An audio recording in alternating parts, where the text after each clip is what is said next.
44 bude odpovedať na vaše otázky. Nech ste z ktoréhokoľvek kúta Slovenska pripravení, naštartovaní s dobrou kávou, s dobrým čajom.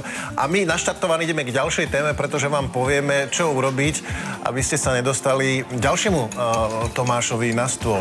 Tentokrát Tomášovi Jakubíkovi z kliniky ortopediky. Dobré ráno. Dobré ráno. Pritisknutí k uchu, pretože príjma vaše odpovede na celorannú otázku, ktorou dnes tak trochu útočíme aj na včerajšie. A tentokrát zaútočíme na vaše názory. Čo si myslíte o porote, ktorá aj včera rozhodovala už po niekoľkýkrát v československej Superstar, je zmenená oproti minulému roku?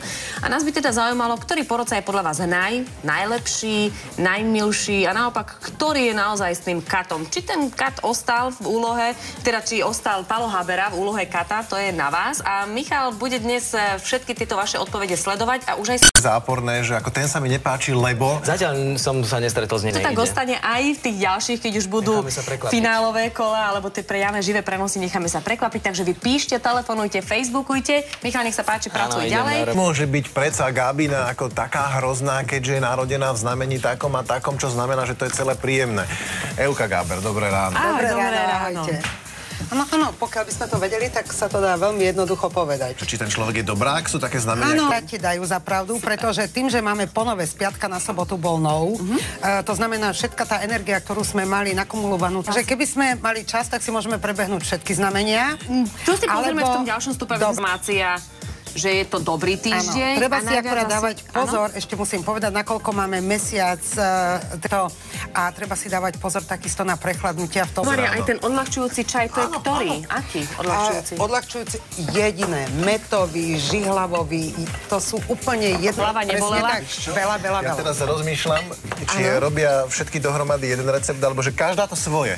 Každá ide to svoje. A Áno. my sme dohromady ako taký kuchynský mixer. Krája, drví, strúha. Opatrne s tým nožíkom, ako ty tu gestikuluješ tak, že budeme zjazvení.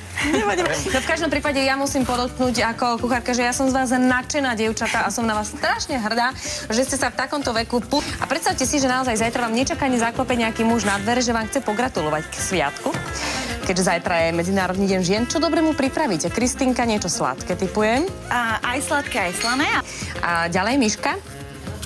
Ja začnem takou obmenou klasický chleb. Takú sladkú mňamku v lístkovom cestíčku. No výborne. A Katka, ty nám čo pripravíš? Keďže ja nie som naozaj veľmi zbehla v kuchyni, tak ja pripravím také jednoduchšie aj slané, môžete si vybrať, môžete sa nechať inšpirovať. Keby niečo, dievčatá, zakričte, ale vidím, že pomoc nebudete potrebovať, lebo čo tam porúre. No a my sa teraz pozrieme trošku, ako to vyzerá na našich cestách s pánom Bázovským. Takže Daro, máš slovo. Ja som správne... Aspoň mňa to teda zaujalo. Takže Peťko, povedz našim televíznym divákom, že ktoré sú to tie zaujímavé informácie. Dámy, pozorne počúvajte. Áno, ono sa jedná o rozdiely mužov a rozdiely žien a najmä čo sa odmeňovania týka a čo sa týka miest. Hneď to vybavíme. Tak, pretože 5. marca, to bolo cez víkend, preto sme o tom nemohli rozprávať 5. marca, rozprávame o tom až dnes.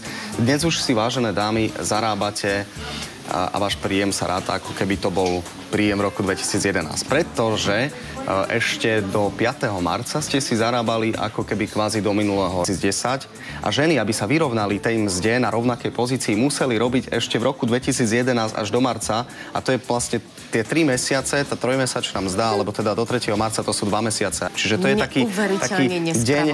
Tak ako je deň daňovej rovnosti, keď už nepracujeme pre štát, ale pre seba, tak toto je deň. A preto hovorím, že je to maximálne nespravodlivé, lebo my prídeme domov z práce a pracujeme ďalej. Ešte muž si sadne na gauč, vyloží nohy a chce mať večeru, chce mať upratané deti, aby nekričali a za to nikto neplatí. Ale my to radi robíme pre vás, mužov. Ale čiže už je to nepočkaj také zase opatrne, hej? To neznamená, že keď budeme chcieť niečo kúpiť, že nedosť pekne a keďže už zarábame na seba, možno zarobíme viac, aby sme mohli ísť na letiť. Počúvaj, vieš čo, to ešte nemusí byť celé tak, ale čo je famózne, Turecko vraj už je plné, tam už sa ťažko hľadajú kapacity. Dobré ráno teda, prajme nášmu ďalšiemu hostovi Mikulášovi Milkovi, predstavizovali, hovorí sa problémy v arabskom svete, cena ropy závratne rastie, znamená to... Tak ideme teraz k téme vyslovene ženskej, ale s týmito pomockami by kľudne a pokojne mohli upratovať aj muži a šlo by im to od ruky. Kristýnka, že mám pravdu. Všetci sa hlásia, hej? No, takto povedzme si, že kto povedal, že prakticky nemôžu byť aj pekné, hej? Napríklad.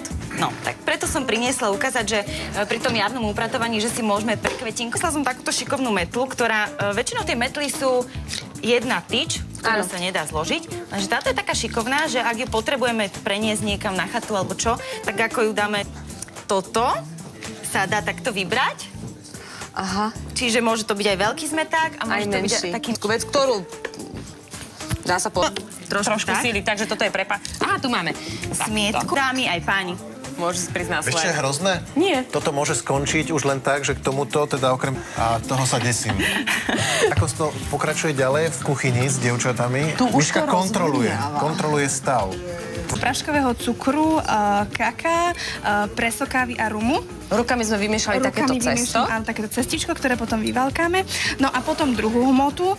Recepty, pretože zajtra im nečakane zaklope na dvere nejaký ten muž, aby mohol. Pogratulujeme jedným okom aj na chlapcov a na celorannú úlohu. Bavíme sa